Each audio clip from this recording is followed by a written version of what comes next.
നമസ്കാരം, പ്രസ് പോർട്ടലിലേക്ക് സ്വാഗതം. ഈ വർഷമാണ് സംസ്ഥാനത്തെ തദ്ദേശ സ്വയംഭരണ സ്ഥാപനങ്ങളിലേക്കുള്ള തെരഞ്ഞെടുപ്പ് നടക്കുന്നത്. അതിൻ്റെ ആവേശം രാഷ്ട്രീയ പാർട്ടികളിൽ ഇതിനകം തന്നെ തുടങ്ങിക്കഴിഞ്ഞിരിക്കുന്നു. എന്നാൽ ഏവരും ഉറ്റുനോക്കുന്നത് 2026 നിയമസഭാ തെരഞ്ഞെടുപ്പിലേക്കാണ്. മൂന്നാം തവണയും അധികാരത്തിലെത്താൻ വേണ്ടിയുള്ള എല്ലാ തന്ത്രങ്ങളും പയറ്റുകയാണ് കേരളത്തിലെ LDF.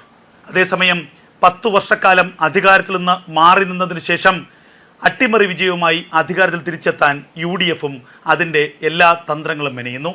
കേരളത്തിൽ ഒരു അട്ടിമറി വിജയം നേടി നിരവധി സീറ്റുകളിൽ താമര വിരിയിക്കാൻ BJPയും പെടാപ്പാടുപെടുകയാണ്. ഒപ്പീനിയൻ പോളിൻ്റെ കേരളത്തിലെ നിയമസഭാ തെരഞ്ഞെടുപ്പിന് മുമ്പുള്ള അഭിപ്രായ സർവേകൾ കഴിഞ്ഞ ദിവസങ്ങളിൽ പുറത്തു വന്നു. ഒപ്പീനിയൻ പോൾ വിവിധ സംസ്ഥാനങ്ങളിൽ നടത്തിയ അഭിപ്രായ സർവേക്കൊപ്പമാണ് കേരളത്തിലെ അഭിപ്രായ സർവേയും ഇപ്പോൾ പുറത്തു വന്നിരിക്കുന്നത്. ഇത് ആധികാരികമോ ഇതിൻ്റെ ആധികാരിക എത്രയെന്നോ നമുക്ക് ഉറപ്പിക്കാൻ കഴിയില്ല. എങ്കിലും ഒരുപാട് മണ്ഡലങ്ങളിൽ ഒരുപാട് ആളുകളുമായി സംസാരിച്ച ശേഷം അവരുടെ അഭിപ്രായങ്ങൾ ക്രോഡീകരിച്ചുള്ള ഒരു സർവേ ഫലമാണ് ഒപ്പീനിയൻ പോൾ ഇപ്പോൾ പുറത്തുവിട്ടിരിക്കുന്നത്. അതിലേക്ക് നമുക്കൊന്ന് ഒറ്റനോട്ടത്തിൽ പോകാം. കേരളത്തിലെ 140 നിയമസഭാ മണ്ഡലങ്ങളിൽ 71 സീറ്റുകൾ വിജയിക്കുന്ന ആളായിരിക്കും കേരളത്തിലെ ഭരണസാരഥ്യം ഏറ്റെടുക്കുക. ആദ്യമായി കോഴിക്കോട് നടത്തിയ അഭിപ്രായ സർവേയുടെ ഫലമാണ് പുറത്തുവിടുന്നത്. കോഴിക്കോട് ആകെയുള്ളത് 13 നിയമസഭാ മണ്ഡലങ്ങളാണ്.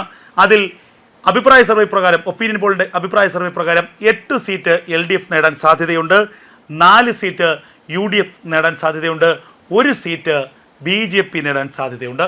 കഴിഞ്ഞ ദിവസം മറ്റൊരു അഭിപ്രായ സർവേയും ഇത്തരത്തിലുള്ള ഒരു നിഗമനം നടത്തിയിരുന്നു. കോഴിക്കോട് BJP അക്കൗണ്ട് തുറക്കും. ഏത് സീറ്റിലാണ് കോഴിക്കോട് BJP അക്കൗണ്ട് തുറക്കുക എന്നറിയില്ല. കോഴിക്കോട് ഈസ്റ്റ് ആണോ എവിടെയാണെന്നറിയില്ല. എങ്കിലും എവരെ ഞെട്ടിപ്പിച്ചുകൊണ്ട് BJP അത്രയൊന്നും പ്രതീക്ഷ പുലർത്താത്ത ഒരു ജില്ലയായിട്ട് കൂടി ഒരു മണ്ഡലത്തിൽ BJP വിജയിക്കുമെന്നാണ് ഒപ്പീനിയൻ പോളിൻ്റെ സർവേ വ്യക്തമാക്കുന്നത്.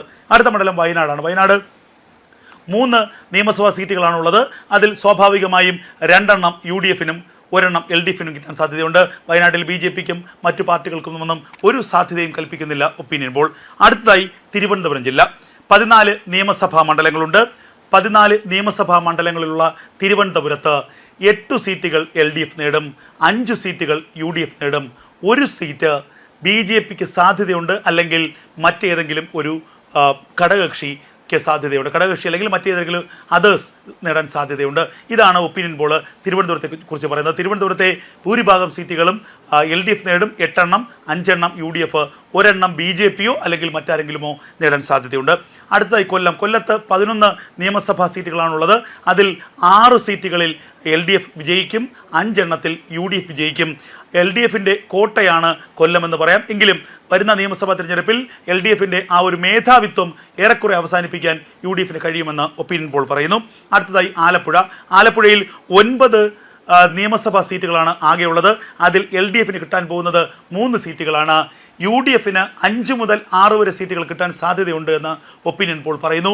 പക്ഷേ അവിടെ BJPക്ക് 1 സീറ്റിൽ സാധ്യത നേരിയ തോതിൽ കൽപ്പിക്കുന്നുമുണ്ട് ഒപ്പീനിയൻ പോൾ. അതുകൊണ്ടാണ് UDF 5 മുതൽ 6 വരെ, ഒന്നുകിൽ 5 അല്ലെങ്കിൽ 6, UDFിന് 5 മാത്രമേ ലഭിക്കുന്നുവെങ്കിൽ 6ാമത്തെ സീറ്റ് അല്ലെങ്കിൽ 1 സീറ്റ് അവശേഷിക്കുന്നത് അത് BJPക്ക് ലഭിക്കാൻ സാധ്യതയുണ്ട്. അത് ഉറപ്പിച്ച് പറയുന്നില്ല ഒപ്പീനിയൻ പോൾ. അടുത്തതായി കോട്ടയമാണ്. കോട്ടയത്ത് 9 നിയമസഭാ സീറ്റുകളാണുള്ളത്. ആ 9 നിയമസഭാ സീറ്റുകളിൽ 3 LDF നേടാൻ സാധ്യതയുണ്ട്, 5 സീറ്റുകൾ UDFിന്, 1 മറ്റുള്ളവർ അതേഴ്സ് 1 നേടാൻ സാധ്യതയുണ്ട്. അതാരാണ് എന്നുള്ളത് ഇനി കാത്തിരുന്ന് തന്നെ കാണണം. പത്തനംതിട്ട ജില്ല. പത്തനംതിട്ടയിൽ ആകപ്പാടെ 5 നിയമസഭാ സീറ്റുകളാണുള്ളത്. LDFിൻ്റെ ഒരു കോട്ടയം തന്നെ നമുക്ക് ഉറപ്പിക്കാൻ പറ്റുന്ന ഒരു മണ്ഡലമാണ് കഴിഞ്ഞ കാലങ്ങളിൽ. പക്ഷേ ഇത്തവണ അട്ടിമറി നടക്കും. LDFിന് 2 സീറ്റുകൾ മാത്രമേ പത്തനംതിട്ടയിൽ നിന്ന് ലഭിക്കാൻ സാധ്യതയുള്ളൂ. 3 സീറ്റുകൾ UDFിന് അനുകൂലമായിരിക്കും വിധി എഴുതുക. BJPക്ക് അവിടെ പ്രതീക്ഷയ്ക്ക് വകയില്ല എന്നാണ് ഒപ്പീനിയൻ പോൾ വ്യക്തമാക്കുന്നത്. എറണാകുളത്ത് 14 സീറ്റുകളാണുള്ളത്. 14 സീറ്റുകളിൽ 5 LDFിന് അനുകൂലമായി വിധി എഴുതും, 8 UDFിന് അനുകൂലമായി വിധി എഴുതും, 1 അതേഴ്സ് മറ്റുള്ളവർ വിജയിക്കാൻ സാധ്യതയുണ്ട് എന്ന് ഒപ്പീനിയൻ പോൾ പറയുന്നു. BJPക്ക് എറണാകുളത്ത് പ്രതീക്ഷയ്ക്ക് വകയില്ല എന്നാണ് ഒപ്പീനിയൻ പോളിൻ്റെ സർവേ വ്യക്തമാക്കുന്നത്. ഇടുക്കിയിൽ ആകെ 5 സീറ്റുകളുണ്ട്. അതിൽ 2 എണ്ണം LDFന് അനുകൂലമായി വിധി എഴുതും, 3 എണ്ണം UDFന് അനുകൂലമായി വിധി എഴുതും. അവിടെ BJPക്ക് പ്രതീക്ഷയുടെ വകയില്ല. പാലക്കാട് 12 സീറ്റ്. ഏറ്റവും നിർണായകമായ ഒരു ഒപ്പീനിയൻ പോളിൻ്റെ റിസൾട്ട് പറയുന്നത് ഇങ്ങനെയാണ്. പാലക്കാട് 12 നിയമസഭാ സീറ്റുകളാണ് ആകെ ഉള്ളത്. അതിൽ 5 എണ്ണം LDF നേടും, 7 എണ്ണം UDF നേടും. BJP ഏറ്റവും പ്രതീക്ഷ പുലർത്തുന്ന ഒരു ജില്ലയാണ്.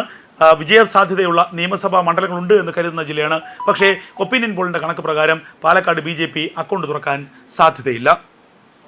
അടുത്തത് തൃശ്ശൂരാണ്. തൃശ്ശൂരിലാകെ 13 നിയമസഭാ മണ്ഡലങ്ങളാണുള്ളത്.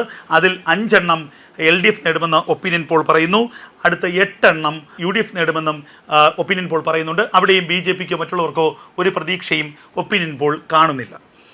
അടുത്തായി മലപ്പുറത്ത് 16 നിയമസഭാ സീറ്റുകളാണുള്ളത്. 16 നിയമസഭാ സീറ്റുകളിൽ 6 എണ്ണം LDFനും 10 എണ്ണം UDFനും ലഭിക്കുമെന്നാണ് ഒപ്പീനിയൻ പോളിൻ്റെ അഭിപ്രായ സർവേ രേഖപ്പെടുത്തുന്നത്. അവിടെ BJPക്കോ മറ്റുള്ളവർക്കോ ഒരു സാധ്യതയും ഒപ്പീനിയൻ പോൾ കൽപ്പിക്കുന്നില്ല. അടുത്തതായി കണ്ണൂരാണ്. കണ്ണൂർ CPMൻ്റെ കോട്ടകൊത്തളമാണ്. ആ CPMൻ്റെ കോട്ടകൊത്തളത്തിൽ 11 നിയമസഭാ സീറ്റുകളുണ്ട്. ഇത്തവണ 2026 അവിടെ 6 സീറ്റുകൾ LDF വിജയിക്കുകയും 5 സീറ്റുകൾ UDF വിജയിക്കുകയും ചെയ്യും. മറ്റുള്ളവർക്ക് ഒരു സാധ്യതയുമില്ലാത്ത ഒരു ജില്ലയാണ് കണ്ണൂർ. കാസർഗോഡ് ആകെ 5 സീറ്റുകൾ. അതിൽ 2 എണ്ണം LDFും 3 എണ്ണം UDFും. ഇവിടെയും ഒരു സംശയമുണ്ട്, എത്രമാത്രം ആധികാരികമാണ് ഈ ഒപ്പീനിയൻ പോളിൻ്റെ ഈ അഭിപ്രായ സർവേ എന്നുള്ളത്. കാരണം കാസർഗോഡ് ഒരു സീറ്റെങ്കിലും BJP വിജയിക്കുമെന്നുള്ള കണക്കുകൂട്ടലാണ് BJPയുടെ നേതൃത്വം എത്തിയിരിക്കുന്നത്. എന്തായാലും ഒപ്പീനിയൻ പോൾ സർവേ കാസർഗോഡ് BJPക്ക് യാതൊരു സാധ്യതയും കൽപ്പിക്കപ്പെടുന്നില്ല. ചുരുക്കത്തിൽ 140 നിയമസഭാ മണ്ഡലങ്ങളിൽ 73 സീറ്റ് നേടി UDF അധികാരത്തിലെത്തുമെന്നാണ് ഒപ്പീനിയൻ പോൾ പറയുന്നത്. 2026 തെരഞ്ഞെടുപ്പിൽ 73 സീറ്റുകൾ നേടി UDF അധികാരത്തിലെത്തും. 62 സീറ്റുകൾ നേടി LDF പ്രതിപക്ഷമായിരിക്കും. BJPക്ക് 2 മുതൽ 3 സീറ്റ് വരെ നേടാൻ സാധ്യതയുണ്ട്. BJP നിയമസഭയിൽ തങ്ങളുടെ സാന്നിധ്യം അറിയിക്കും. 2 സീറ്റ് ഉറപ്പിച്ചു പറയുന്ന ഒപ്പീനിയൻ സർവേ 3 സീറ്റ് വരെ നേടാൻ സാധ്യതയുണ്ട്. അതേസമയം 2 സീറ്റെങ്കിലും മറ്റുള്ളവർ നേടും. മറ്റുള്ളവർ എന്ന് പറയുന്നത് സ്വതന്ത്രരോ അല്ലെങ്കിൽ ഈ മുന്നണികളുടെ ഭാഗമല്ലാതെ മത്സരിക്കുന്നവരോ ആകാം. അവർ 2 സീറ്റ് വരെ നേടാൻ സാധ്യതയുണ്ട് എന്നാണ് ഒപ്പീനിയൻ പോളിൻ്റെ അഭിപ്രായ സർവേ. എന്തായാലും ഇനിയും അഭിപ്രായ സർവേകളും മറ്റു കാര്യങ്ങളുമൊക്കെ വീണ്ടും വരാം. എന്തായാലും ഏറ്റവും ആകാംക്ഷഭരിതമായി മലയാളി കാത്തിരിക്കുന്ന തെരഞ്ഞെടുപ്പാണ്. അതുകൊണ്ട് തന്നെ അതിൻ്റെ ആവേശം അത്രത്തോളമുണ്ട്. അതുകൊണ്ട് തന്നെ സ്വാഭാവികമായും കൂടുതൽ ഒപ്പീനിയൻ പോളുകൾ ഇനിയും വരാൻ സാധ്യതയുണ്ട്. ആദ്യഘട്ടത്തിൽ ഒപ്പീനിയൻ പോളിൻ്റെ ഏറ്റവും പ്രധാനപ്പെട്ട ഒരു റിസൾട്ടാണ് ഇപ്പോൾ ഞാൻ നിങ്ങൾക്ക് നൽകുന്നത്.